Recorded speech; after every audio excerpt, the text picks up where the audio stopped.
Si Damian Velasco ay hindi ang tipikal na bilyonaryo na may mga handa na mamahaling bagay at hindi mabilang na ari-arian. Siya ay may isang malawak na mansyon sa Tagaytay, ngunit hindi siya nagtangkang ipagmalaki ang kanyang yaman. Lumaki siya sa isang simpleng pamilya sa isang baryo sa Pampanga, kung saan ang kanilang tanging yaman ay ang mga simpleng bagay at ang kasipagan sa pagtatrabaho. Sa murang edad, natutunan ni Damian ang kahalagahan ng pamilya at ang tunay na halaga ng pagkakaroon ng malasakit sa iba. Ito ba ang pinapangarap ko? Tanong ni Damian sa sarili habang tinitingnan ang layo ng Tagaytay mula sa bintana ng kanyang pinakamalaki at pinakamahal na bahay. Hating gabi na at ang kanyang kondo sa Maynila ay iniwan niyang hindi pinupuntahan. Nakaramdam siya ng kalungkutan, hindi dahil sa wala siyang makakatalo sa negosyo, kundi dahil sa mga bagay na hindi niya nakamtan, pagmamahal, pamilya, at ang tunay na kasiyahan. Matapos mawalan ng mga magulang noong bata pa siya, pinili ni Damian na magsikap at magtrabaho para sa kanyang sarili. Sa kabila ng kahirapan, natutunan niyang magtulungan sa mga kapwa. Nagsimula siyang magtrabaho bilang isang batang karpintero sa isang proyekto sa kanilang bayan, kung saan nakilala niya si Aling Rosa, isang matandang babae na siyang nagbigay sa kanya ng pagkakataon na makapag-aral lang kahit ilang buwan sa gabi. Huwag mong sayangin ang oportunidad, anak. Ang edukasyon ay hindi lang para sa may kaya. Paalala ni Aling Rosa habang binibigyan si Damian ng mga libro. Ikaw na lang ang magdadala sa ating pangalan. Inisip ni Damian na hindi siya magkaaroon ng pagkakataon kung hindi siya pinayagan ni Aling Rosa. Mula noon, naging seryoso siya sa kanyang pag-aaral at nang makatapos ng high school, nagpursige siya upang makapagtapos ng kolehiyo. Dahil sa kanyang dedikasyon, nakatanggap siya ng scholarship mula sa isang malaking kumpanya na nag-specialize sa renewable energy. Hindi na siya muling bumalik sa buhay ng kahirapan. Isang araw, habang iniisa-isa ni Damian ang kanyang mga plano sa isang presentasyon sa harap ng ilang board members ng kumpanya, dumating si Mauro, isang matagal lang kausap sa negosyo at rival ni Damian sa industriya. Si Mauro ay isang manipulator at magaling sa pag-abuso ng mga sitwasyon. Hindi tulad ni Damian na pinahahalagahan ang kalikasan at ang mga tao, si Mauro ay nakatuon lamang sa sarili niyang kapakinabangan. Damian, alam mo bang nakakainggit ka? Mabilis mong naabot ang mga pangarap mo? Pero ikaw ba'y masaya? Tanong ni Mauro, sinadyang pinupukaw ang nararamdaman ni Damian. Ngunit hindi na ito pumatol si Damian. Masaya ako, Mauro, dahil alam kong ang mga natamo ko ay bunga ng sipag at dedikasyon, hindi ng panlilinlang. Ang saya ng puso ang tunay na halaga, sagot ni Damian habang tumingin sa mga mata ni Mauro. Habang patuloy ang pag-angat ng negosyo ni Damian, nahirapan pa rin siya sa aspetong personal. Hindi siya nakatagpo ng taong magsusustento sa kanya sa mga taon ng paglago. Tumalikod siya sa romantikong relasyon nang mawalan siya ng tiwala sa mga tao. Iniwasan ang mga tao na maaaring makapinsala sa kanyang mga pangarap. Ngunit hindi niya nararamdaman ang pag-aari ng isang pamilya. Gusto niyang maglaan ng oras para makahanap ng kagalakan at pagmamahal. Ngunit hindi ito madali sa isang buhay na nakatuon lamang sa trabaho. Siguro nga, panahon na para magpahinga, ang sagot niya sa sarili habang tinatanaw ang kanyang mansyon mula sa mataas na teres. Habang ang lungsod ng Tagaytay ay tahimik, ang sarili niyang buhay ay puno ng tanong. Dahil sa pagkakamtan ng yaman, napagtanto ni Damian na may ilang mga bagay pa na hindi siya mararating. Ang magkaroon ng malalim na koneksyon sa iba. Nang magsimula siyang magtulungan sa mga charity work para sa mga batang lansangan, dito na niya nahanap ang pagkakataon na magbukas ng puso sa mga tao. Nakita niya ang mga bata na nagdurusa, ngunit puno ng pangarap. At dito niya naisip na may mga bagay na mas mahalaga pa kaysa sa yaman. Si Noel at Nika ay kabilang sa mga batang iniisip ni Damian, ngunit wala siyang kaalaman na ang kanilang mga buhay ay magiging kabuntot ng kanyang buhay. Hindi pa rin niya alam kung ang pagtulong sa kanila ay magiging isang napakahalagang hakbang sa isang bagong simula sa kanyang buhay.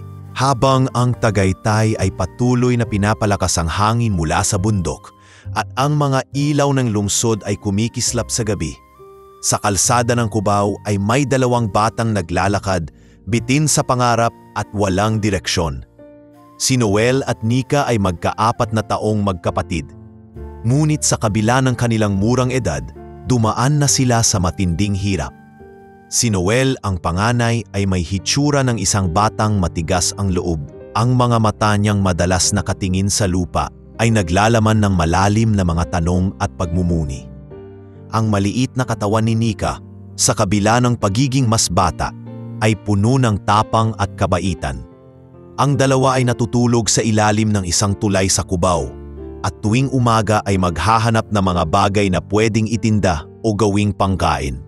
Masakit sa puso ni Noel na makita ang kanyang kapatid na si Nika, na kahit bata pa ay tumutulong sa paghahanap buhay. "Kuya, ito lang ba talaga ang buhay natin?" tanong ni Nika isang hapon habang binabaybay nila ang kalsada at humihingi ng limos sa mga dumadaan. Pilit nang ngumiti si Noel at tinapik ang ulo ng kapatid. "Wala tayong magagawa, Nika. Pero isang araw, makikita mo, makakaraos din tayo." Ang magka-4 na magkapatid ay naiwan ng kanilang ina nung maliit pa sila.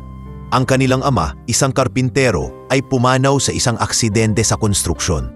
Mula noon, si Noel ang naging taga-alaga sa kanilang pamilya. Ngunit dahil sa hirap ng buhay, hindi na nila naranasan ang magkasama sa isang tahanan. At ang kalsada na lang ang kanilang tanging tahanan. Tuwing gabi, madalas magkwentuhan ang magka-4 kahit na ang kanilang mga labi ay magkalaman ng gutom. Puno ng takot at pangarap, palaging umaasa si Noel na darating ang araw na ang hirap ay magwawakas.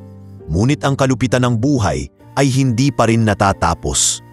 Isang gabi, habang silang dalawa ay natutulog sa ilalim ng tulay, isang hindi inaasahang pangyayari ang nagbago ng takbo ng kanilang buhay.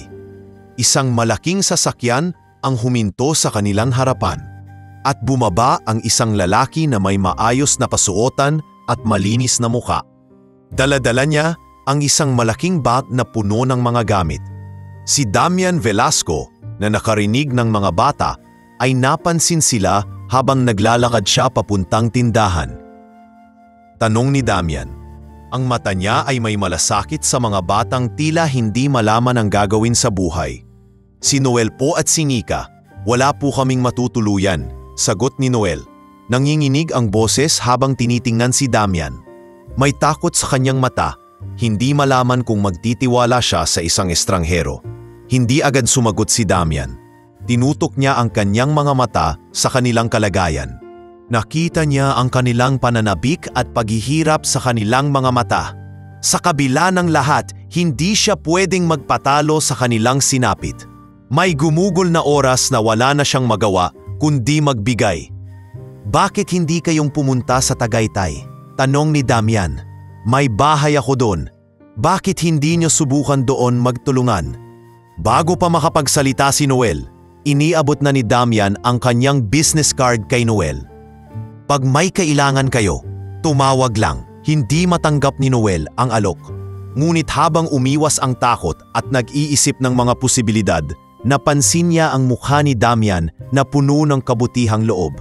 Hindi katulad ng ibang mga tao, ang lalaking ito ay tila handang magbigay ng pagkakataon, hindi lang ng tulong. "Ako po, wala na pong ibang gusto kundi makatulong. Kung kaya ko lang po," sagot ni Noel. Hindi matanggap na may tao pa palang nais magbigay ng pagkakataon sa kanila. Hindi niya naisip na isang malaking hakbang ito para sa kanilang dalawa. Si Nika naman, na bata pa, ay nagsimulang magtiwala sa mga salitang iyon. Nang umalis si Damian, si Nika ay hindi makapaniwala.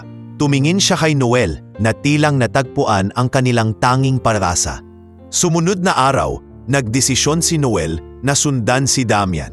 Gamit ang mga natirang gamit nila, naglakad sila papunta sa Tagaytay na para bang nagsimula ang bagong yugto sa kanilang buhay. Nang makarating sila, nagulat sila sa laki ng mansyon na nag-aalop sa kanila ng tinatawag na pagkakataon. Hindi nila alam na ang mansyon ni Damian ay magiging tahanan na rin nila at magiging bagong daan ng mga pangarap.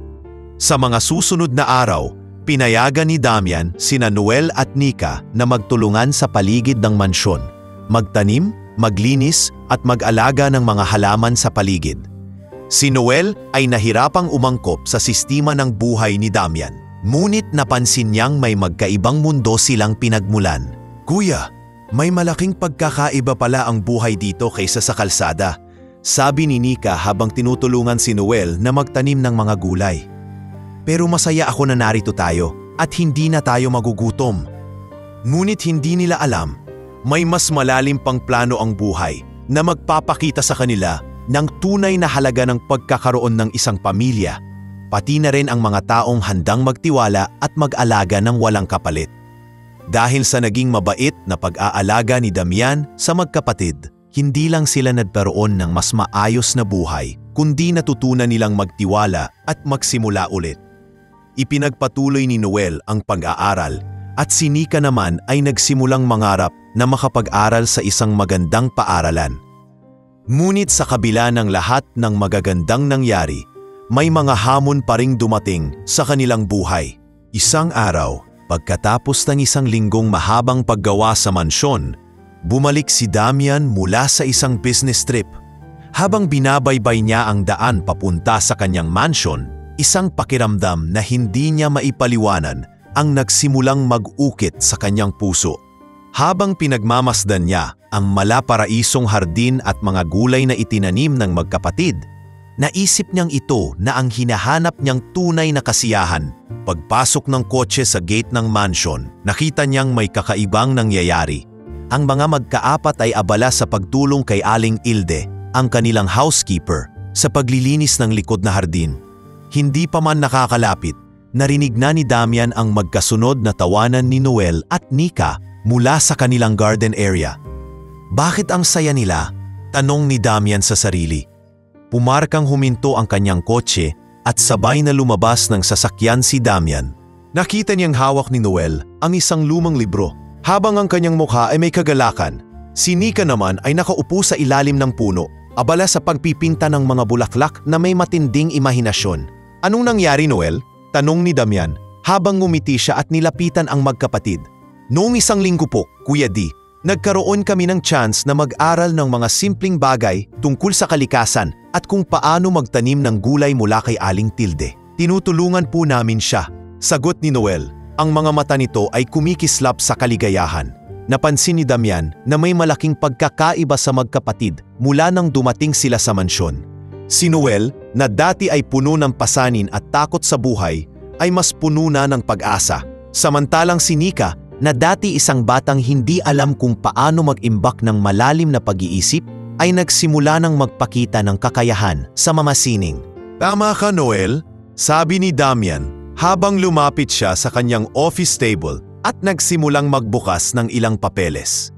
"Dahil dito, kayo rin ay nagiging mas maligaya at buo." Ngunit habang ipinagpapatuloy ng pamilya ang kanilang tahimik na buhay, may isang hindi inaasahang pangyayari ang dumating. Sa isang hindi inaasahang pagkakataon, ang pangalan ni Damian ay lumabas muli sa mga social media platforms. Ngunit sa pagkakataong ito, ang kwento ay hindi na tungkol sa kanyang negosyo, kundi sa mga personal na buhay ng mga batang kinuha niya. Pinag-usapan sa mga balita at mga forum ang kwento ni Noel at Nika, at lumabas ang pangalang Damian bilang nagbigay ng pansamantalang tahanan sa dalawang bata. Habang tahimik nilang ipinagdiriwang ang kanilang tagumpay sa hardin, dumating si Mauro, ang dating business rival ni Damian, na may dala-dalang mga kausap. Dala nila ang mga matitinding reklamo at intriga tungkol sa tinatawag nilang opportunistic gesture ni Damian. "Mukhang abot na sa media ang iyong mga ginagawa, Velasco," bungad ni Mauro habang naglalakad ito patungo sa harap ng mansion. "Mukhang nais mong magmukhang bayani, hindi ba? Maraming nagsasabi na kaya mo tinulungan ang mga batang yan ay dahil sa pangunahing layunin ng public image." Nagulat si Damian sa pagdating ni Mauro, ngunit pinili niyang manatiling kalmado at hindi magpadaig sa mga batikos. "Hindi ko kinakailangan ng papuri, Mauro. Sagot ni Damian ng tapat. Ang mga bagay na ito ay hindi ginagawa para sa kapakinabangan ng iba, kundi para sa pagbabago. Paano kung magkamali ka, Damian? Tanong ni Mauro, tumitig ng matalim. Paano kung magkaroon ng balitang hindi maganda? Paano mo sasagutin ang mga tanong ng mga tao tungkol sa iyong mga layunin? Si Noel, na nasa malapit na lugar, ay hindi nakaligtas sa mga usapan. Umundas siya sa gilid ng hardin at tinanong si Damian, "Kuya, bakit kailangan nila tayong gawing masama?" Si Damian ay yumuko at iniabot ang kamay kay Noel, sabay tapik sa kanyang balikat. "Hindi nila alam ang ating mga layunin, Noel," sagot ni Damian. "Ngunit hindi natin kailangang mag-alala. Ipakita na lang natin sa kanila na ang tama ang ating ginagawa." Si Nika naman, na nakatayo sa likod, ay may hawak na brush at isang canvas na mayroong likhang larawan ng mansion na kanyang pininta. "Ang totoo po, Kuya D, mas magaan po ang pakiramdam namin ngayon. Parang may sarili kaming kwento na nagsisimula sa mas magaan na buhay," sabi ni Nika na puno ng tapang. Kahit pa may mga intriga at mga paninira mula kay Mauro at ng kanyang mga kausap, hindi na sila pinansin ni Damian. Alam niya na ang tunay na halaga ng pagkakaroon ng pamilya at pagtulong sa iba ay hindi nasusukat sa mga salita ng iba. At sa tulong ng magkapatid, nagsimula ang isang mas maliwanag na landas. Pagkatapos ng tensyon sa pagitan ni Damian at Mauro, nagpatuloy ang buhay sa mansyon, ngunit hindi nakaligtas ang pamilya sa mga pagsubok. Minsan, kahit papaano kalmado at masaya ang magkaapat sa kanilang bagong buhay, isang araw ay may hindi inaasahang pangyayari na magpapabago sa kanilang pananaw sa hinaharap. Si Aling Tilde, ang matandang housekeeper ni Damian, ay matagal nang bahagi ng kanilang buhay. Siya na ang nagsilbing guro ng mga bata, nagtuturo ng mga simpleng gawain tulad ng paglilinis, pagluluto, at magtanim ng mga gulay sa paligid ng mansyon. Kung tutuusin, si Aling Tilde na rin ang unang naging isang uri ng ina sa kanilang buhay. "Magandang umaga po, Kuya D," sigaw ni Nika habang naglalakad siya patungo sa kanilang garden. Tumambad sa kanya ang mga gulay at halaman na inaalagaan nila. "Kuya D, po, maganda po ang araw. Ang dami po naming natutunan." Hindi maipaliwanag ni Damian ang nararamdaman sa mga simpleng salita ni Nika. Sa kabila ng lahat ng pagsubok, nakikita niya ang dalawang batang lumalakas at natututo ng mga bagong bagay. Ngunit hindi lahat ng araw ay magaan. Isang araw, habang si Damian ay abala sa kanyang business call sa opisina, isang hindi inaasahang tawag ang dumating mula kay Aling Tilde. Ang kanyang boses ay may halong kaba, hindi komportable at puno ng pag-aalala. "Kuya D, may nangyaring hindi inaasahan," mabilis na sinabi ni Aling Tilde. "Ang mga bata, ang bahay, mukhang may nangyaring hindi maganda." Nagpanik si Damian, pinutol ang kanyang tawag at mabilis na umalis papunta sa mansyon. Habang binabaybay niya ang kalsada, mabilis niyang iniisip kung anong maaaring mangyari. Naisip niya kung ano ang maaaring sanhi ng takot ni Aling Tilde. Nang makarating siya sa mansyon, nakita niya si Noel at Nika na nagmamadaling lumapit sa kanya. Parehong takot na nakatago sa kanilang mata. "Kuya, ang bahay po." Si Noel, ang tinig ay nanginginig. "Wala po akong ginugol na oras kundi maglinis, pero nung hapon may napansin po kami sa kusina." Si Nika naman ay kumapit sa balikat ni Damian. Ang kanyang mga mata ay maluha-luha, ngunit may natatanging lakas sa kanyang tinig. "May hindi po kami inaasahan. Parang may ibang tao po rito, Uya." Pumasok si Damian sa bahay at nagsimula siyang maghanap sa bawat sulok ng mansyon. Habang pinapalibot siya ng mga matataas na pader at kwarto na dati ay puno ng gulo at alikabok, ngayon ay puno na ng maayos na palamuti at buhay. Ngunit isang bagay na hindi niya inaasahan ang nagpukas sa kanyang isipan. Sa kabila ng kabutihang dulot ng mansion, hindi pa rin siya ligtas sa mga misteryoso at hindi alam na pagbabago. Pagdating sa kusina, nakita niya ang isang piraso ng papel na tinadtad ng maayos. Ang sulat ay naglalaman ng mga pangako at pangarap. Ngunit tila may nakakulong na lihim sa mga salipang iyon. Huwag daw magtangkang magbukas ng nakatagong bagay sa mansyon. Tumitibok ang kanyang puso sa kaba. Ang mga katanungan ay umuukit sa kanyang isipan.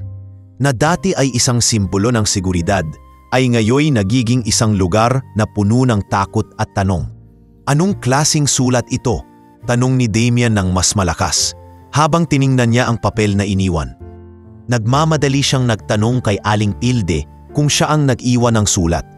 Hindi po ako, Kuya D, sagot ni Aling Tilde, habang ang kanyang kamay ay nanginginig. Wala akong ideya kung paano napunta yan dito. Habang ipinagpatuloy ni Damian ang paghanap, naalala niya ang mga batayang aral na tinuturo niya sa sarili niyang buhay. Hindi lang sa material na bagay nakasalalay ang tunay na halaga ng isang tahanan. Minsan, ang takot ay nagsisilbing gabay sa atin upang mas mapalalim ang ating pananaw. At sa kabila ng mga pangarap na sinimulan ng mansyon, ang pinakamahalaga ay ang magbigay ng pag-asa sa bawat isa. Noel, na hindi ring nafaligtas sa takot, ay tumahimik at naghintay sa tabi. Sinubukan niyang ilihis ang kanyang takot sa pagsasabi ng mga magagandang alaala. Kuya, magtiwala tayo. Hindi natin kailangang matakot. May sikreto po tayo dito. Si Nika, na may bagong pag-iisip, sabay hawak sa mga kamay ni Damian.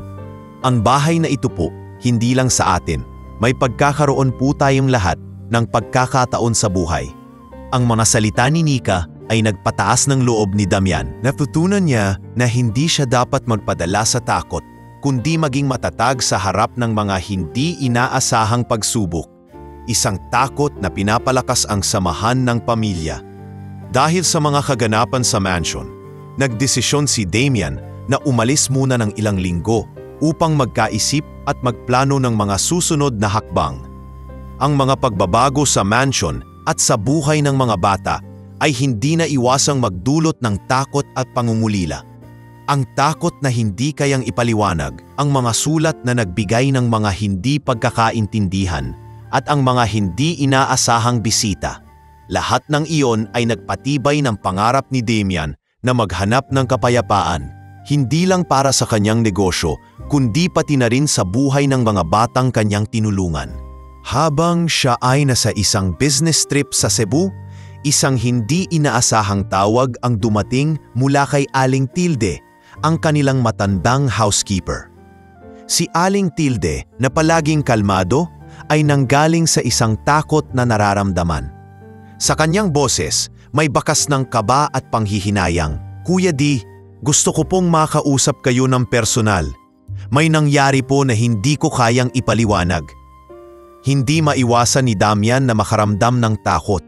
Habang papalapit siya sa kanyang destinasyon, iniisip niyang may mga nangyaring hindi maganda sa mansyon, lalo na at iniwan niya ang mga bata sa ilalim ng pangangalaga ni Aling Tilde. Gusto niyang umuwi agad, ngunit hindi ito magagawa. Hindi pa siya handa na harapin ang anumang nangyari. Pagdating ni Damian sa mansyon, siya ay nagmadali at walang kasiguraduhan sa kung anong makikita niya. Ang mansyon, na dati ay tahimik at puno ng buhay, ay ngayon isang lugar ng mga katanungan at hindi pagkakaintindihan. Habang naglalakad papasok, sumalubong sa kanya si Noel at Nika, parehong nagmamadaling lumapit at nagbigay ng maluwang na ngiti. Kuya, maganda po ang nangyari, sabi ni Nika habang yakap-yakap si Noel. Ang bahay po ay puno ng masayang alaala at hindi po namin kayo pinabayaan. Ngunit, sa kabila ng kanilang mga ngiti, may nararamdaman pa ring takot sa mga mata ni Noel. Kuya D, may nangyari pong hindi namin inaasahan. May nakatagong lihim po sa mansion. Si Aling Tilde po ay nagsabi sa amin tungkol dito. Hindi na kailangang magtanong pa si Damian. Pagpasok nila sa loob ng bahay, nakatambad sa kanyang harapan ang isang bagay na magpapaalala sa kanya ng lahat ng hindi niya inaasahan. Ang papel na iniwan ni Mauro at ng iba pang bisita ay nasa ibabaw ng lamesa. At ang mga sulat, kahit na luma na at medyo dilaw, ay hindi pa ring nawawala ang mga mensahe na nakatago sa loob ng mansion, mga mensahe na hindi pa natutuklasan. Si Aling Tilde ay may kasaysayan tungkol dito. Ipinagpatuloy ni Aling Tilde ang paglilinis. Kuya D, sinabi ni Nika habang tinitingnan ang mga sulat sa mesa. Kaya hindi na namin nasabi ito agad sa inyo. Ngunit may mga nakatagong kasaysayan sa mansion na hindi namin alam. Naglakad si Damian papunta sa lamesa at tiningnan ang mga dokumentong iyon. Aling Tilde, bakit hindi mo sinabi agad ito sa akin? Tanong ni Damian na may alalahanin sa mga mata. Si Aling Tilde na hindi nakangiti ay lumapit kay Damian. Patawarin niyo po ako, Kuya D. Hindi ko po alam kung paano ipaliwanag ito sa inyo. Ang mansion po ay hindi basta isang bahay. Ang mga sulat na ito ay mula sa mga taong dumaan dito. Marami po sa kanila ang hindi nagtagumpay. Pagbukas ni Damian ng isang sulat, nakita niyang nakasulat ang pangalan ng isang hindi kilalang tao, Emilio Ortega, isang pangalan na hindi niya pa naririnig. Ang sulat ay naglalaman ng kwento ng isang lalaki na namuhay sa mansyon ilang dekada na ang nakalilipas at iniwasan ang mga katulad ni Damian. Ang sulat ay isang babala, isang pagsusuri ng mansyon bilang isang lugar ng mga hindi natutunang leksyon sa buhay. Kuya D, hindi niyo po ba alam? Tanong ni Aling Tilde. Ang kanyang boses ay nag-aalangan. Ang mansyon po ay pag-aari ni Emilio Ortega, isang tao na kilala sa kanyang negosyo sa industriya ng pagmimina. Ngunit sa kabila ng yaman at tagumpay, siya po ay pumanaw ng mag-isa sa mansyon at ang mga aral po niyang iniwan ay hindi natutunan ng mga sumunod. Ang mga salitang iyon ay tumagos kay Damian. Hindi lamang ito isang mansyon, kundi isang lugar na puno ng mga hindi na ipaliwanag na kwento. Ngunit paano nagkaroon ng koneksyon si Emilio Ortega sa kanya? Bakit ang mansyon na ito ay may mga kasaysayan ng mga tao na tulad ni Damian ay dumaan at naghanap ng pagtanggap? Hindi ko alam kung anong nangyari sa kanila, Aling Tilde, sabi ni Damian habang tinitingnan ang mga sulat. Ngunit napagtanto ko na ang mansyon na ito ay hindi lang para sa atin. Sa kabila ng mga takot at sa lahat ng nakaraan, ito'y magiging tahanan natin. Ipinakita ni Aling Tilde kay Damian ang mga natagpuang lihim sa bahay, ang mga kwento ng mga tao na minsang nagbigay ng pag-asa, ngunit hindi natutunan ang mga mahahalagang leksyon sa buhay. Nag-pause si Damian at sinabing, ang mga pagkatalo, mga pagkakamali at mga takot ay nagsisilbing aral sa bawat isa sa atin. Ngunit ang mahalaga ay kung paano tayo tumayo mula sa mga pagkatalo at magpatuloy. Habang patuloy na nagtatagal sa mansyon si Damian, natutunan niya na sa kabila ng mga nakatagong lihim at mga hindi inaasahang pangyayari, ang pamilya at ang pagmamahal sa isa't isa ay magbibigay ng lakas upang patuloy na magtagumpay. Dahil sa mga natutunang leksyon mula sa mansyon at sa mga taong dumaan sa kanilang buhay, nagsimula si Noel at Nika na magbago. Ang kanilang buhay sa kalsada ay natutunan nilang palitan ng mas maayos at mas magaan.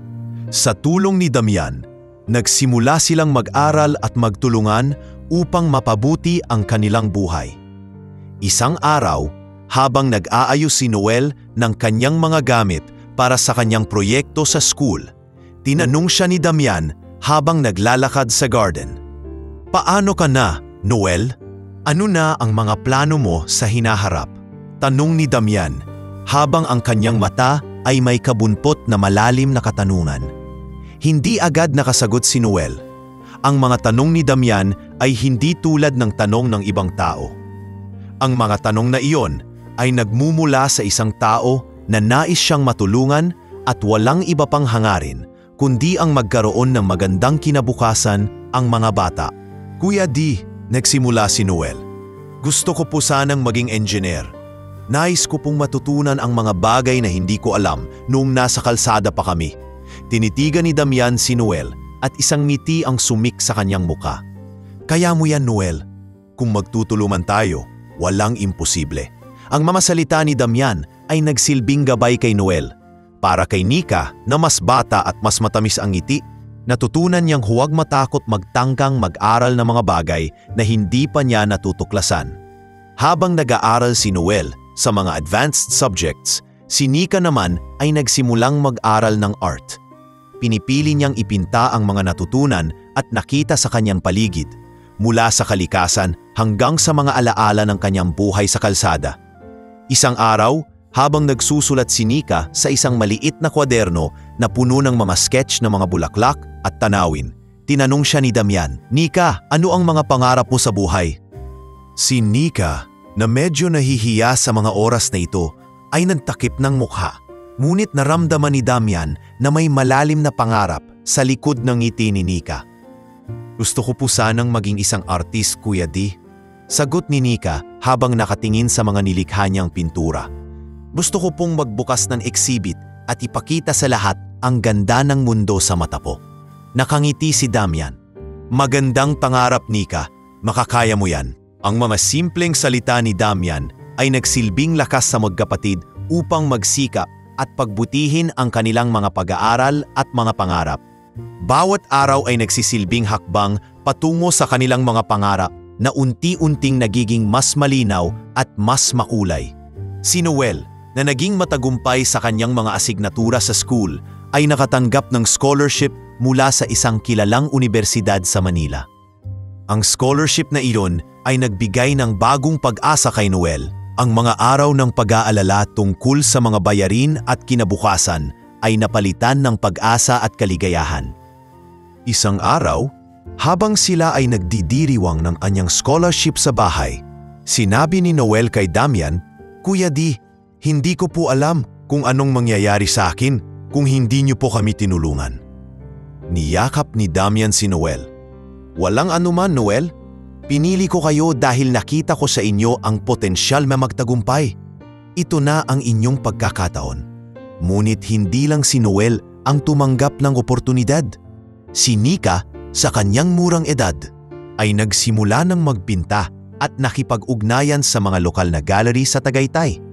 Dahil sa kanyang mga likha, siya ay naging isa sa mga paboritong batang artist ng komunidad. Isang araw, isang lokal na gallery owner ang dumaan sa mansion at inanyayahan si Nika na magbukas ng kanyang unang art exhibit. "Hindi ko po akalain na mangyayari ito," sabi ni Nika habang tinitingnan ang mga paintings na nakasabit sa gallery. "Pero sigurado po ako, Kuya D, na kung hindi po dahil sa inyong tulong, hindi ko po ito makakamtan." "Hindi ka nag-iisa, Nika," sagot ni Damian. "Ito'y para sa iyo. Ito ang bunga ng iyong sipag at pagtitiyaga."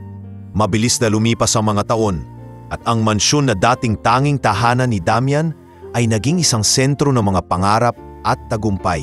Si Noel ay patuloy na nagsusulong ng kanyang pangarap na maging isang engineer at si Nika naman ay nagsimula ng makilala sa mundo ng sining. Si Damian, bagaman busy sa negosyo at mga proyekto, ay hindi iniiwan ang mga bata sa kanilang paglalakbay. Siya ay naging isang gabay, isang mentor at isang ama sa kanilang mga buhay. Isang araw matapos ang isang art exhibit ni Nika, nagpunta si Damian sa gallery upang makita ang mga likha ng batang babae. Pinagmamasdan niya ang bawat obra at sa kabila ng mga magagandang pintura, napansin niya ang isang bagay. Isang larawan ng mansyon, ang unang mansyon na nagsimula ng kanilang paglalakbay. Sa ilalim ng pintura, may nakasulat na mensahe, "Sa lugar ng pagtanggap, natutunan kong mangarap." Ang mensaheng iyon ay nagsilbing paalala sa kanya kung gaano kalaking epekto ang mansyon at ang tulong na ibinigay niya sa buhay ng mga batang ito. Hindi lang niya binago ang kanilang buhay, kundi pati na rin ang kanyang buhay. Nalaman ni Damian na hindi lamang siya ang nagbibigay ng oportunidad sa kanila, siya rin ay natututo mula sa kanila. Ang mga batang itinuturing niyang mga anak ay nagbigay sa kanya ng mas mataas na kahulugan ng pamilya, pagmamahal at sakripisyo. Habang ang mansyon ay nagsilbing tahanan at simbolo ng kanilang mga pangarap, nagsilbi rin ito bilang gabay sa mas mataas na layunin ng bawat isa. Ang mansyon na dating isang lugar ng takot at misteryo ay naging tahanan ng mga pangarap at tagumpay ng magkapatid. Habang patuloy na ang buhay ni Damian, Noel at Nika, unti-unting natutunan nilang baguhin ang kanilang pananaw sa buhay. Ang mansion, na minsan ay puno ng takot at lihim, ay naging kanilang simbolo ng pagbabago at pag-asa. Ngunit sa kabila ng kanilang mga tagumpay, hindi rin nataligtas ang pamilya sa mga pagsubok na darating mula sa mga tao at sitwasyong hindi inaasahan. Isa na rito ang Crisanto, isang kamag-anak ng dating kasambahay ni Damian. Isang araw, habang ang pamilya ay nagkakasama sa malaking dinner sa mansyon, dumating si Crisanto, isang matandang lalaki na nagkunwaring mabait. Siya ay may magandang suot na mga damit at may dalang mamarigalo, ngunit may mga bagay siyang tinatago. Si Crisanto ay hindi isang karaniwang kamag-anak. Siya ay may ibang motibo at hindi nakatulong kay Damian sa mga nakaraan. "Pwede ba akong magpahinga dito?" tanong ni Crisanto habang tinitingnan ang mga bata na nagsasalo-salo. "Matagal na akong hindi nakakapunta rito. Mukhang maganda na ang buhay mo, Damian." Bumangon si Damian mula sa mesa at tinanong si Crisanto kung anong pakay nito sa mansyon. Ang tono ng kanyang boses ay hindi masyadong matalim, ngunit may pag-aalala. Alam ni Damian na may iba pang layunin si Crisanto at hindi lamang ang simpleng pagbisita. "Huwag mong gawing pabigat ang sarili mo, Crisanto. Kung kailangan mo ng tulong, alam mo na may mga pagkakataon na handa akong tumulong," sabi ni Damian habang tinitingnan ang mga mata ni Crisanto na may kaunting ngiti. Nagsimulang magkwento si Crisanto ng mga bagay-bagay mula sa nakaraan, ngunit palagi niyang sinasabi ang mga salitang pamilya at tulong sa bawat sagot. "Dahil Damian, ikaw lang naman ang natirang magkamag-anak ko," sabi niya. Napansin ni Noel at Nika ang kakaibang pagkilos ni Crisanto. Alam nila na may mali, ngunit nagtataka sila kung ano ang motibo ni Crisanto. "Kuya, parang may hindi tama. Bakit parang ang saya niyang magmukhang tapat?" tanong ni Nika kay Noel habang nakatingin sila sa magkasunod na sitwasyon. "Ilang ulit na ba niyang pinaasa ang mga tao sa paligid niya?" tanong ni Noel habang hindi matanggap na bumalik pa si Crisanto sa kanilang buhay. "Kuya D, wag mong pabayaan yan." Ngunit hindi pa rin nakalimutan ni Damian ang mga pinagmulan ni Crisanto. Sa kabila ng lahat ng takot, naiisip niya na baka may pagkakataon pa ring magbago si Crisanto. Ngunit hindi ito magiging madali. Sa ilang mga araw ng pananatili ni Crisanto sa mansyon, nag-umpisa siyang magsabi ng mga bagay na hindi tugma sa sinasabi ni Damian. Madalas niyang itanong ang tungkol sa mga investments ni Damian at patuloy na nagsusulong ng kanyang ideya ng pagtutulungan. Ngunit may mga pagkakataon na si Crisanto ay parang nagtatanong tungkol sa mga negosyo ni Damian na hindi naman kailangan para sa isang pagbisita. Minsan, habang si Damian at Crisanto ay nag-uusap, napansin ni Noel na may isang lihim na dokumento na ipinaba ni Crisanto mula sa kanyang bag. Hindi nagtagal, tumayo si Noel at niyaya ang kanyang kapatid na si Nika para tignan ito. "Kuya D, may gusto akong ipakita sa iyo," sabi ni Noel habang ipinasok niya ang dokumento sa isang ligtas na lugar sa loob ng mansyon. "Ang mga plano ni Crisanto ay hindi para sa ating kabutihan," sinabi ni Noel habang ipinapakita niya kay Nika ang dokumento.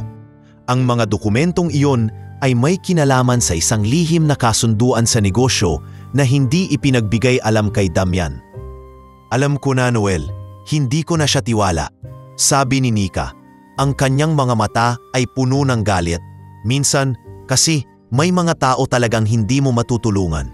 Kinausap ni Damian ang mga bata at pinili niyang huwag magsalita ng masakit sa harap ni Crisanto. Alam niya ng ugali nito ay dulot ng kasaysayan, ngunit hindi na siya magpapadala sa tukso na inilalapit sa kanya. Ang mga katanungan ni Crisanto ay hindi magiging sagot sa kanilang hinaharap. Sa huli, nagpasya si Damian na kausapin si Crisanto ng tapat at sabihin sa kanya ang mga layunin ng mansyon. Hindi ito lugar para sa kasakiman at panlilinlang. "Crisanto, alam ko na may mga pangarap kang gustong makamtan, ngunit hindi mo ito makakamtan sa pamamagitan ng panlilinlang at kasinungalingan. Ang mansyon na ito ay para sa mga bata, para sa kanilang kinabukasan, at hindi sa mga taong may maling layunin," sabi ni Damian, habang nakatingin siya kay Crisanto na tila hindi inaasahan ang sinabing iyon. "Ngunit Damian, may mas malaki akong layunin," ang sagot ni Crisanto. Ngunit hindi pa rin nawala ang pangarap ng kasakiman sa kanyang mga mata. Baka hindi mo na maintindihan, pero kami ng mga business partners ko ay nagplano ng isang proyekto na magbibigay sa atin ng higit pang yaman. Ang mansyon na ito ay maaari pa naming gawing negosyo. Si Damian, habang hindi tinitingnan si Crisanto, ay nagpatuloy. Wala na akong pakialam sa mga material na bagay. Kung ang mansyon ay para lang sa yaman, mas mabuti pang magpatuloy ka sa iyong landas, Crisanto. Ang mga salitang iyon ay tumagos kay Crisanto. Wala nang nagawa si Crisanto kundi tumahimik at magtago ng lihim. Ang kanyang plano ay hindi naging matagumpay. Si Damian, sa kabila ng lahat ng tukso at pagsubok, ay pinili ang mga bagay na mas mahalaga. Ang mga batang hindi alam kung anong buhay ang naghihintay sa kanila, ngunit pinipilit pa rin magtagumpay.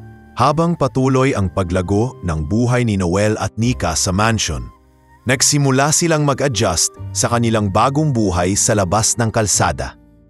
Pumasok si Noel sa isang prestihiyosong universidad sa Maynila dahil sa scholarship na nakuha niya. At si Nika naman ay ipinagpatuloy ang kanyang hilig sa sining.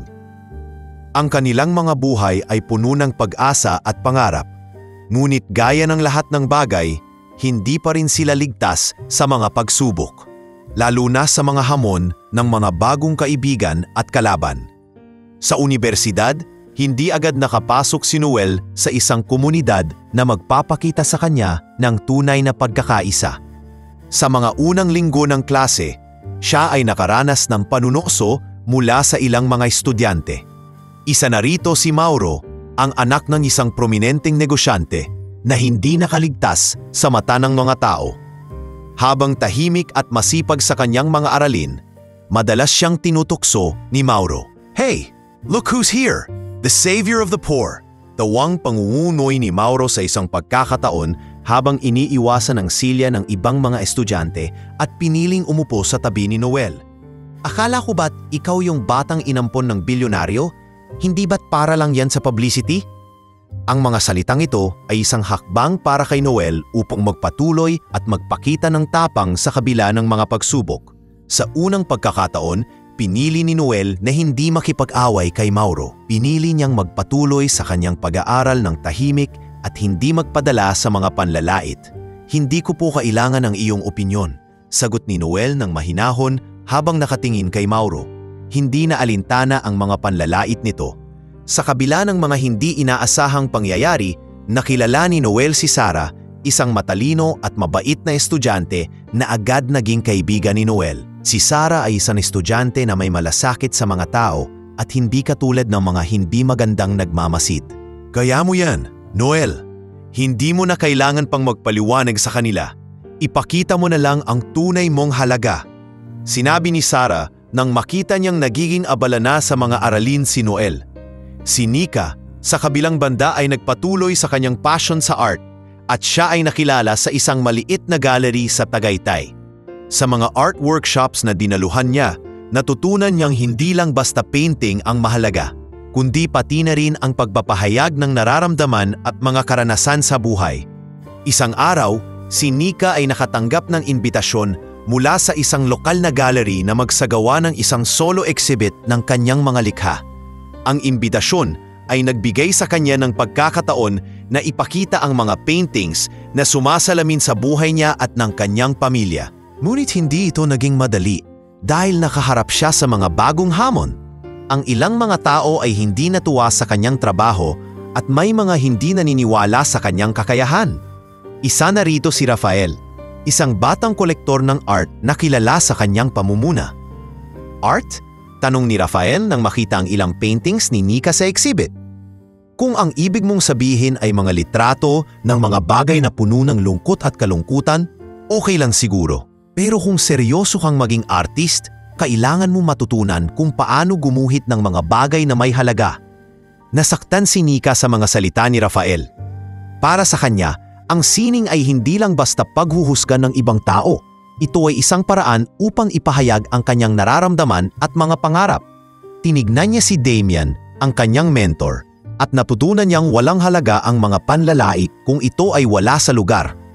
Ang sining ay para sa puso, hindi sa mata ng iba, sabi ni Nika habang lumalapit kay Damian. Hindi na pinansin pa ni Nika ang mga negatibong komento ni Rafael. Sa halip, ipinagpatuloy niya ang kanyang mga proyekto at ipinagmalaki ang kanyang exhibit. Ang mga paintings na kanyang ipinakita ay nagbigay inspirasyon sa mga tao.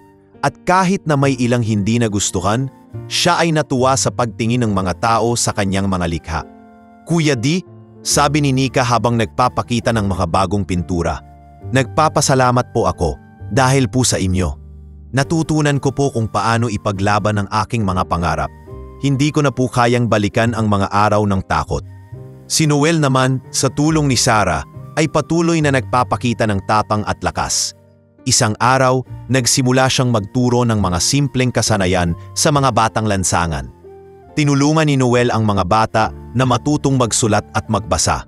Ang pagiging mabuting guro kay Noel ay hindi lang tungkol sa pagiging eksperto sa isang bagay, kundi pati na rin sa pagpapakita ng malasakit sa mga nangangailangan. Isang hapon, habang nag-aayos ng mga libro si Noel, nilapitan siya ni Sarah. Ngayon ko lang nakita kung gaano kalaki ang puso mo, Noel, sabi ni Sarah. Hindi lang ikaw natututo, kundi pati ang iba. Kailangan natin ng mga tao tulad mo. Habang nagpapakita ng tapang sa harap ng mga hamon, natutunan ni Noel at Nika na ang tunay na lakas ay hindi nanggagaling sa pag-iwas sa mga pagsubok, kundi sa pagtanggap at paglaban sa mga ito. Naging mas matatag sila at patuloy nilang pinanggap ang mga oportunidad at hamon sa kanilang buhay. Habang si Noel at Nika ay patuloy na tinutuklasan ang kanilang mga pangarap at pinapanday ang kanilang landas, unti-unti ring binabago ng mga kaganapang ito ang pananaw ni Damian sa sarili at sa kanyang lugar sa buhay. Ang mansion na dating simbolo ng yaman at pagkakahiwalay ay naging kanilang tahanan, isang lugar kung saan natutunan nila ang tunay na halaga ng pamilya, sakripisyo at pagmamahal. Gayunpaman, sa kabila ng mga magagandang pagbabago, dumating ang isang hindi inaasahang tanong na maglalagay sa pagsusuri ng kanilang relasyon at magbubukas ng bagong pinto sa kanilang buhay. Minsan, pagkatapos ng isang pagtitipon sa mansyon, habang sila ay nag-aayos ng kanilang mga gamit, tinanong ni Nika si Damian ng isang bagay na hindi niya inaasahan. Kuya, may gusto lang po akong itanong. Alam niyo po ba kung bakit ako hindi natatakot magpinta? Kasi po, sa lahat ng mga natutunan ko sa inyo, nakita ko po na ang sining ay isang paraan para hindi lang makita ng iba ang nangyayari sa paligid, kundi makita nila ang nararamdaman natin. Napaisip si Damian, hindi lang niya akalain na ang mga simpleng aral na ibinigay niya sa mga bata ay magbabalik sa kanya ng isang tanong na matagal nang binabaliwala. Minsan kasi Nika, sabi ni Damian, ang boses ay medyo malalim. Natuto akong magpatawad sa sarili ko at kaya kong magbigay ng pagmamahal na hindi ako natatakot na mawalan. Sa mga salitang iyon, naramdaman ni Nika ang kakaibang koneksyon sa pagitan nilang dalawa. Hindi siya makapaniwala na ang lalaking palaging magkasama nila ay hindi lamang isang tagapagtanggol, kundi isang tao rin na may malalim na takot sa pagkatalo at pagsasaktan ng ibang tao. Bumuntong hininga si Damian at nagpatuloy, matagal na panahon na hindi ko kayang magtiwala sa sarili ko, sa mga taong mahal ko. Akala ko noon, ang yaman at mga bagay na mayroon ako ay magbibigay sa akin ng lahat ng kasiyahan. Ngunit sa paglipas ng panahon, natutunan ko ang pinakamahalagang bagay ay hindi mga material na bagay, kundi ang pagkakaroon ng pamilya at mga taong magtutulungan at magmamahalan. Sa mga salitang iyon, si Noel na kanina ay tahimik lang ay lumapit at nakangiti. Kuya D, hindi po namin kailangan ang kahit anong bagay. Ang pinakaimportante sa amin ay na kayong tatlo ang narito. Ang mga mata ni Noel ay may kabuntot na mga luha, ngunit hindi ito nagsasalita ng lungkot, kundi ng isang mensahe ng pasasalamat at pagmamahal. Hindi ko alam kung paano ko kayo pwedeng suklian, pero salamat po. Patuloy ni Noel habang ang kanyang tinig ay puno ng pagpapakumbaba. Ngunit sa mga sandaling ito, may isang bagay na nagsimula ring magbago. Sa kabila ng pagmamahal ni Damian para sa mga bata, napansin niyang may isang pagnanasa na mas malalim pa. Isang uri ng pagmamahal na hindi niya kayang ipaliwanag. Isang gabi, habang ang mga bata ay natutulog na sa kanilang mga kwarto at ang buong mansion ay tahimik, umupo si Damian sa harap ng fireplace at nagmuni-muni. Isang tanong na hindi niya papayang sagutin ang nagiiwan sa kanya ng mga alinlangan. Paano kung ang pinakamahalagang pagmamahal na hinahanap ko ay hindi para sa negosyo o sa mga material na bagay? Paano kung ito ay isang pagmamahal na wala akong takot at hindi natatakot mawalan? Dahil dito, natutunan ni Damian na ang pagmamahal ay hindi laging isang bagay na maaari mong kontrolin. Hindi siya natatakot magbigay ng pagmamahal at natutunan niyang mahalin ang sarili at ang mga taong siya ay pinili na maging pamilya. Nagsimula siyang makita ang mga bagay sa mas malalim na pananaw. Hindi lamang bilang isang ama, kundi bilang isang tao na natututo ding magtiwala at tumanggap. Habang patuloy ang buhay sa mansyon, natutunan nilang hindi lang sila pamilya dahil sa mga dugo na bumubuo sa kanila, kundi dahil sa mga aral na kanilang natutunan mula sa bawat isa.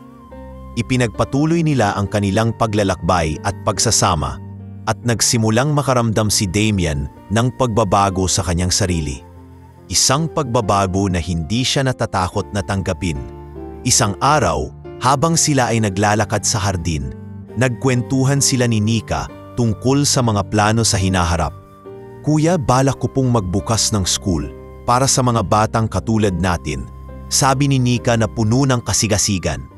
Ayoko pong malimutan nila kung gaano kalakas ang puwersa ng isang pangarap. Si Noel naman, na madalas magbigay ng mga tips sa mga kabataan sa kanilang komunidad, ay nagsimula na ring magturo sa mga batang nangangailangan ng edukasyon. Siya ay naging isang simbolo ng pag-asa para sa mga batang nawala sa tamang landas, ngunit muling nakatagpo ng ilaw sa kabila ng mga pagsubok. Si Damian, na ngayon ay tumatanggi sa mga personal na proyekto na hindi sumusuporta sa mga layunin ng kanyang pamilya, ay nagsimulang magtayo ng mga proyektong nakalaan para sa mga batang lansangan. Hindi lang siya basta nagtutulungan, siya rin ay naging isang guro at tagapagtanggol ng mga pangarap ng iba. Ngayon, ang mansyon ay hindi lamang isang bahay, kundi isang tahanan na puno ng pagmamahal, sakripisyo, at walang katapusang oportunidad. Ang mga magkaapat ay natutunan na hindi ang yaman at material na bagay ang pinakamahalaga sa buhay, kundi ang pagkakaroon ng pamilya, pagtutulungan at pagmamahal sa isa't isa. Ilang taon ang lumipas mula nang magsimula ang magkaapat sa kanilang bagong buhay sa mansyon. Sa kabila ng lahat ng tagumpay, si Damian, Noel at Nika ay nagpatuloy sa kanilang paglalakbay na puno ng mga pangarap. Ngunit hindi nila alam na isang hindi inaasahang pangyayari ang magbabalik sa kanila sa kanilang nakaraan.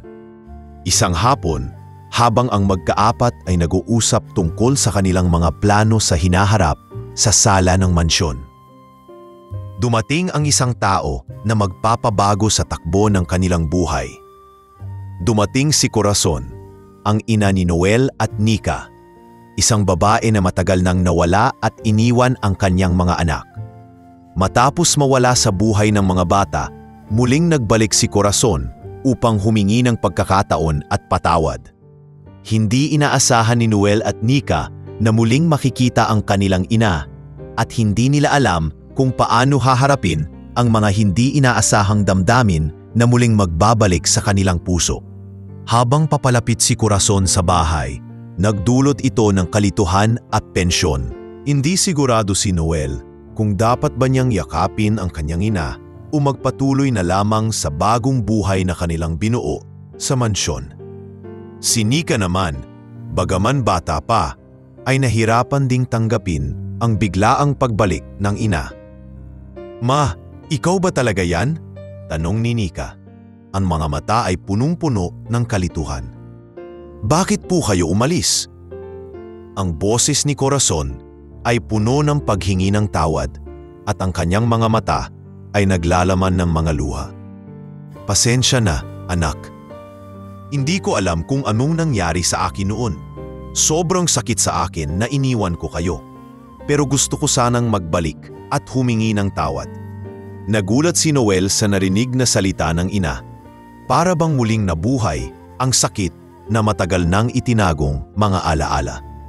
Habang pinagmamasdan si Corazon, hindi niya maiwasang tanungin ang sarili kung kaya niyang patawarin ang kanyang ina. Marami silang pinagdadaanan na magkasama ni Nika at si Damian. Binigyan sila ni Damian ng pagmamahal, walang kapalit, at nagbigay sa kanila ng pagkakataon upang magbago at maging mas mabuting tao. Ngunit paano nila tatanggapin si Corazon? Wala kang karapatang magbalik, ma, sabi ni Noel na puno ng galit. Kahit kailan, hindi ko kayang kalimutan ang iniwang sakit mo sa amin. Iniwan mo kami sa kalsada at hindi ka bumalik.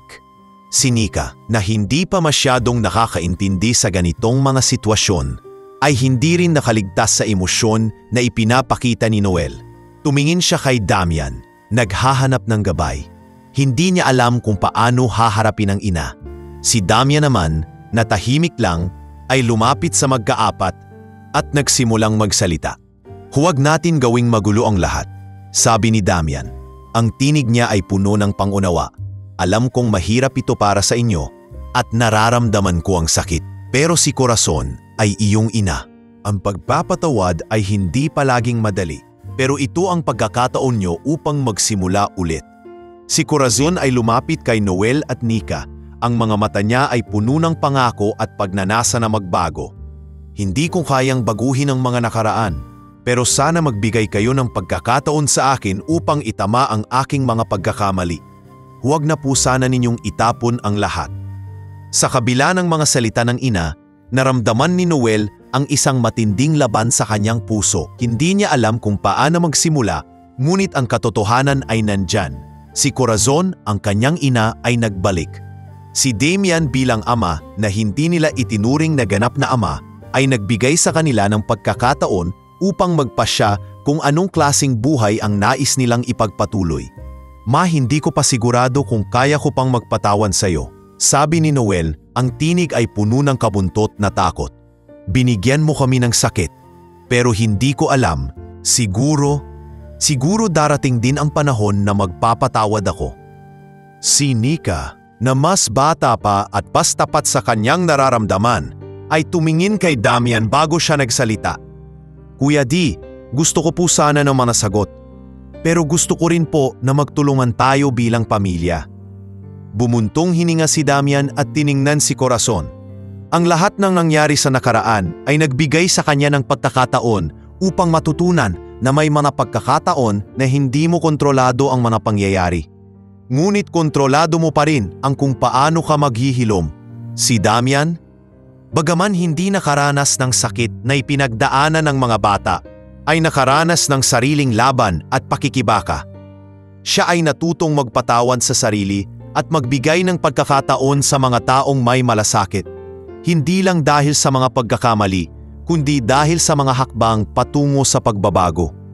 Ang buhay ay hindi palaging makakamtan ayon sa plano, sabi ni Damian. Minsan, kailangan nating magtulungan upang maghilom, kahit na mahirap. Habang si Corazon ay nagtatangka pang humingi ng tawad, si Nika at Noel ay nagsimula na ring mag-isip kung anong hakbang ang susunod na kanilang tatahakin. Hindi nila alam kung tatanggapin ba nila ang ina sa kanilang buhay o magpapatuloy na lamang sa buhay na nagsimula sa mansyon na binuo nilang tatlo. Pagkatapos ng mga emosyonal na kaganapan sa mansyon, nagpatuloy ang buhay ni Noel, Nika at Damian. Bagamat bumangon sila mula sa mga pagsubok, hindi nila maiiwasang maramdaman ang mga bakas ng kanilang nakaraan. Ang mansyon, na dating lugar ng takot at misteryo, ay naging isang simbolo ng kanilang pag-asa at pagbabago. Ngunit ang nakaraan, sa kabila ng lahat ng kanilang mga tagumpay, ay hindi madaling burahin. Si Damian, sa kabila ng mga magagandang pagbabago sa buhay ni Noel at Nika, ay patuloy na naglalakbay sa kanyang sariling landas ng pagpapatawad at pagpapatawad sa mga pagkakamali ng nakaraan. Isang hapon, habang siya ay nag-aalaga ng mga halaman sa hardin, si Noel ay lumapit sa kanya. nag-aalangan, ngunit may determinasyon sa mata.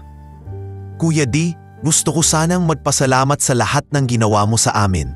Sabi ni Noel, hindi ko alam kung anong magiging buhay namin kung hindi ka dumating.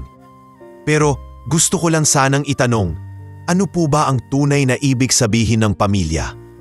Hindi ito ang unang pagkakataon na tinanong ni Noel si Damian tungkol sa paksang ito.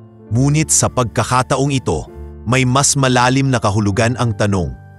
Ang mga salita ni Noel ay hindi lamang tungkol sa pagpapasalamat, kundi sa isang paghahanap ng sagot. Isang tanong na nagsimula sa nakaraan ng magkaapat at ngayon ay nagiging dahilan upang magpatuloy sa isang bagong simula. Pamilya, sagot ni Damian, ang mga mata ay nakatuon sa mga tanim sa paligid. Para sa akin, pamilya ay hindi lang tungkol sa dugo. Hindi ito tungkol sa pagiging magkasama dahil sa mga kapakinabangan, kundi sa pagmamahal, pag-aalaga at mga hakbang na magkasama sa bawat pagsubok. Habang nagsasalita si Damian, si Nika na kanina ay nagpipinta sa ilalim ng isang puno sa hardin ay lumapit at nakinig sa kanilang usapan. Kuya D, sabi niya, kung pamilya po ang hinahanap natin, siguro po narito na kami. Lahat ng natutunan namin ay galing po sa inyo. Ang mga salitang iyon ay nagbigay kay Damian ng isang hindi inaasahang katahimikan. Sa kabila ng mga hamon, natutunan niyang ang pamilya ay hindi lang isang lugar, kundi isang responsibilidad at pagmamahal na binubuo sa mga simpleng bagay, mga hakbang patungo sa isang mas maliwanag na bukas, mga aral na natutunan mula sa mga pagkatalo at pagkakamali. Si Noel, na patuloy na nagsisilbing inspirasyon sa mga batang lansangan, ay patuloy na nagtuturo ng mga aralin sa komunidad. Hindi na siya ang batang takot sa hinaharap, kundi isang batang masigasig at matatag. Sa bawat araw na lumilipas, nagiging mas buo ang kanyang pagkatao at mas tapat siya sa kanyang mga pangarap. Isang araw, habang nagsasalita si Noel sa harap ng isang grupo ng mga bata, isang batang babae ang lumapit sa kanya at nagtanong, Kuya Noel, paano po naging ganoon kaganda ang buhay ninyo? Paano kayo nakarating dito? Ang tanong ng batang babae ay nagpaisip kay Noel. Puno ng pagmumuni, sinabi niya, hindi po namin nakuha ang lahat ng gusto namin sa buhay, pero natutunan namin na ang tunay na tagumpay ay hindi sa yaman o sa mga bagay na hawak natin, kundi sa mga taong tinutulungan natin at sa mga pagkakataon na ibinabalik natin sa iba. Sa kabila ng lahat ng hirap, si Nika naman ay patuloy na nagpapakita ng mga natutununan niyang aral mula sa sining. Isang araw, habang nag-aayos ng kanyang exhibit sa isang gallery sa Tagaytay, nilapitan siya ng isang art curator at nagsabi, Nika, ang iyong mga paintings ay puno ng damdamin. Makikita ang mga karanasan mo sa bawat brushstroke. Ngumiti si Nika at nagpasalamat. Hindi siya nagmadali na magbigay ng sagot. Alam niya na ang sining ay hindi lang isang ekspresyon ng kagandahan, kundi isang paraan ng pagpapahayag ng mga nararamdaman, mga kalungkutan at mga pangarap na nais niyang iparating sa mundo. Sa bawat pintura, hindi lamang siya nag-iisa. Ang bawat stroke ay nagiging bahagi ng kanyang pamilya, ng kanyang mga pangarap at ng kanyang bagong simula. Ang bawat pintura po, sabi ni Nika sa curator, ay may kwento ng pagkatalo at tagumpay. Sa bawat pintura, natutunan kong magpatawad at magtiwala. Ang mga kwento ng pamilya ay nagsimula sa mga simpleng hakbang at mga walang kapantay na pangarap. Habang si Damian ay patuloy na tumutok sa mga negosyo, si Noel at Nika ay nagsimula ng mga proyekto upang magbigay ng mga oportunidad sa mga batang lansangan na tulad nila. Ang mga pagkakataon ay naging mas maliwanag para sa kanila dahil sa mga natutunan nilang leksyon sa buhay. Habang ang mansyon ay naging tahanan ng mga pangarap, natutunan nilang ang bawat isa sa kanila ay may papel na ginagampanan upang magtagumpay, hindi lamang para sa sarili kundi para sa iba. At sa kabila ng lahat ng mga pagsubok at kalituhan, natutunan nilang ang buhay ay hindi palaging makakamtan ayon sa plano, ngunit sa bawat hakbang ay may pagkakataon upang magbago at magsimula ulit. Ang mansyon na matagal nang naging saksi sa mga buhay ni Damian, Noel at Nika ay patuloy na naging simbolo ng kanilang mga pangarap at pagsasakripisyo. Ngunit sa kabila ng lahat ng tagumpay at pagbabago, dumating ang isang pagkakataon na muling binanggit ang isang bagay na matagal na nilang iniiwasan, ang kanilang nakaraan. Hindi pa rin nila nakakaligtaan ang sakit na dulot ng pagkawala at pag-iwan ng kanilang ina, si Corazon. Si Corazon na matagal nang hindi nakita ni Noel at Nika ay nagbalik sa kanilang buhay. At kahit na hindi agad tinanggap ng mga bata, patuloy silang nakikibaka sa mga damdamin at tanong na nagmumula mula sa kanilang nakaraan. Sa kabila ng lahat ng mga aral na natutunan nila sa mansyon, nagkaroon pa rin ng mga pagkakataon na sila ay natutukso at nahihirapan sa pagpapatawad. Isang araw, habang ang pamilya ay nag-ausap sa kanilang sala, si Damian ay nagtanong sa magkaapat tungkol sa kanilang nararamdaman. Paano ba natin dapat tanawin ang ating mga nakaraan? Paano tayo magpapatawad at magbibigay ng pagkakataon sa mga hindi nakatulong sa atin sa mga nakaraang taon? Si Noel, na madalas ay tahimik ngunit puno ng pagmumuni, ang unang sumagot. Sa totoo lang, Kuya D, hindi ko pa kayang magpatawad, lalo na kay Ma. May sakit sa kanyang boses. Ang hirap magpatawad kapag ang nararamdaman mo ay galit at pagkatalo. Nakita ni Damian ang pagkalito sa mata ni Noel. Alam niyang hindi madali ang pagpapatawad at alam din niyang hindi ito magaganap ng mabilis o sa isang iglap. Ngunit natutunan niya na ang pagpapatawad ay hindi lang para sa ibang tao. Ito ay para sa sarili. Sa mga taon na lumipas, natutunan ni Damian na ang pagpapatawad ay hindi isang bagay na kailangan ipilit. Ito ay isang proseso na nangangailangan ng oras at pag-unawa. Tama si Noel. Sabi ni Nika, ang kanyang boses ay may kabuntot na kalungkutan. Hindi ko po rin alam kung paano gagawin yun. Kailangan ko po bang tanggapin si Ma agad? Ang mga tanong ni Nika ay puno ng hinagpis. Ngunit nagsimula niyang maunawaan ang kahalagahan ng pagpapatawad, hindi lang para kay Corazon, kundi para sa kanilang sarili. Si Damian, na nakatingin sa mga bata, ay huminga ng malalim. Wala sa atin ang may kakayahang magpatawad ng instant, Nika at Noel. Kung minsan, ang mga sugat ay hindi kayang pagalingin agad. Pero ang pagpapatawad ay nagsisimula sa sarili. Kailangan nating unawain ang ating nararamdaman at bigyan ng pagkakataon ang sarili natin na maghilom. Hindi ibig sabihin na kapag pinatawad natin sila, nakakalimutan natin ang nangyari. Ang ibig sabihin lang nito ay ibinubukas natin ang pinto ng ating puso para sa mga pagkakataong magpapalaya sa atin. Habang sila ay nag-uusap, si Corazon ay muling dumaan sa mansyon at nagbigay ng isang lihim na sulat kay Damian. Ang sulat na iyon ay naglalaman ng isang mensahe mula kay Corazon na nagsasabing handa siyang humarap sa mga pagkakamali at magsimula ulit. Kaya ko bang magpatawad, Kuya D? Tanong ni Nika habang hawak ang sulat mula kay Corazon. Hindi ka agad sumagot si Damian. Tiningnan niya si Noel at Nika at nakita niyang pareho nilang hinahanap ang sagot sa isang bagay na matagal na nilang iniwasan. Ang kanilang mga damdamin, ang kanilang galit at ang mga tanong na hindi pa nila natutugunan. Ang pagpapatawad, mga anak, ay hindi nangangahulugang binabaliwala natin ang mga bagay na nagdulot sa atin ng sakit. Sabi ni Damian, ibig sabihin lang nito ay tinatanggap natin ang ating nakaraan at binibigyan natin ang ating sarili ng pagkakataon na magpatuloy. Noel at Nika ay nag-isip ng malalim. Pareho silang nagdaan sa mga pagsubok na hindi nila alam kung paano tatahakin. Ang pagpapatawad ay isang hakbang na hindi nila madali kayang gawin. Ngunit unti-unti nilang napagtanto na ito ay isang mahalagang hakbang patungo sa pagpapagaling at pagtanggap sa sarili. Pagkatapos ng ilang linggong pag-iisip, nagdesisyon si Noel na puntahan si Corazon. Nagkaroon siya ng lakas ng loob upang makipag-usap at humarap sa kanilang ina. Hindi ito naging madali at marami siyang nararamdaman na hindi pa niya na ipapahayag. Ngunit nagawa niya. Sa kabila ng lahat ng galit at sakit, nagpatawad siya kay Corazon.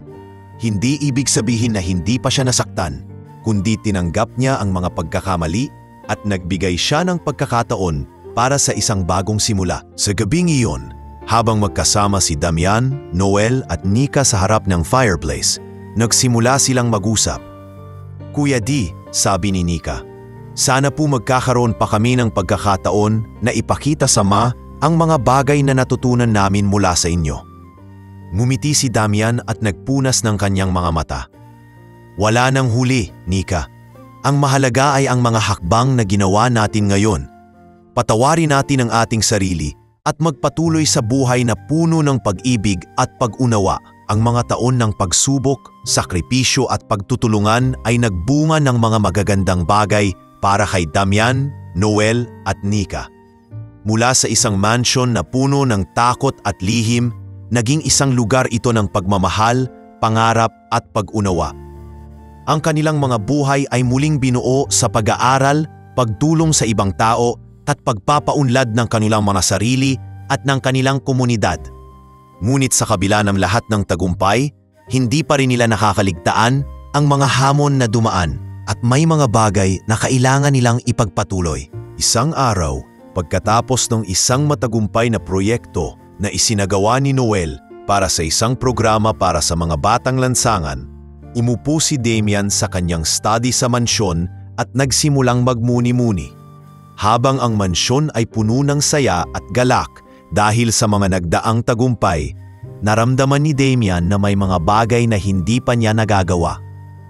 Sa kabila ng kanyang mga materyal na tagumpay, ang pinakamahalaga sa kanya ay ang mga taong kanyang tinulungan at ang pinakamahalaga ay ang pamilya na natutunan niyang mahalin at ipaglaban. Isang gabi, habang ang mga bata ay natutulog, nagsulat si Damian ng isang liham na para kay Noel at Nika. Ang liham ay nagsasabing, "Mga anak ko, ang buhay ay hindi laging makakamtan ayon sa plano. Ngunit natutunan ko sa inyo na ang bawat pagsubok ay isang pagkakataon upang maging mas mabuting tao. Hindi ko kayang pasalamatan kayo lang sapat. Ngunit gusto ko sanang iparating sa inyo na sa kabila ng lahat, ang mansyon na ito ay hindi lang isang bahay, kundi isang tahanan ng pagmamahal, sakripisyo at bagong simula. Ang pinakamahalaga ay ang pagtutulungan natin bilang pamilya.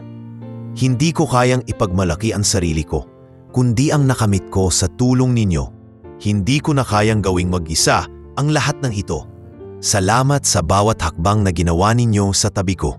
Hindi ko alam kung paano kayo papasalamatang tunay, ngunit alam ko rin sa inyong mga puso, ang pagmamahal ay walang hanggan." Habang si Damian ay nagsusulat ng liham, naramdaman niyang may isang bagay na dapat pa niyang gawin. Hindi niya alam kung kailan, ngunit alam niyang dumating na ang oras na dapat niyang ipasa ang kanyang mga pangarap sa susunod na henerasyon. Hindi lang para sa negosyo, kundi para sa isang bagong simula sa buhay ng mga batang nagmula sa hirap. Ngunit may mga pangarap na matutunan at maging makulay. Si Noel, na pagkatapos ng mga taon ng pagsusumikap sa pag-aaral at pagtulong sa mga batang lansangan, ay nakatanggap ng isang mas malaking oportunidad upang maging isang leader sa isang malaking organisasyon na nagtutok sa edukasyon at tulong para sa mga batang nangangailangan. Isang araw, habang siya'y nag-iisip ng malalim sa kanyang kwarto, binasa niya ang liham na iniwan ni Damian sa kanyang study. "Kuya D, wala akong sapat na mga salita para pasalamatan ka," sabi ni Noel sa kanyang sarili. "Hindi ko alam kung anong mangyayari sa hinaharap, pero alam ko na matutulungan ko pa ang mga batang nangangailangan. Nais kong ipagpatuloy ang ginawa mo, ipagpatuloy ang ginagawa natin." Habang si Nika, na ngayon ay isang batang artistang unti-unti nang nakikilala sa bansa, ay patuloy na nagpapakita ng kanyang mga likha sa buong mundo. Isang araw, habang nagtatanghal siya ng kanyang mga pintura sa isang art exhibit, iniisip niya kung anong tagumpay ang naghihintay sa kanya. Nasa gitna ng exhibit, nagsimula siyang magmuni-muni at nagdasal. "Kuya D, sa lahat ng mga gandang bagay na natutunan ko mula sa iyo, nais ko pong magpasalamat.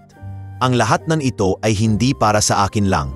Nais kong maging inspirasyon sa mga batang katulad ko na hindi na makapag-aral, hindi na makapunta sa tamang daan. Nais kong ipagpatuloy ang layunin mo at hindi ko po kayang gawing mag-isa ito. Salamat sa pagpapakita ng tamang landas.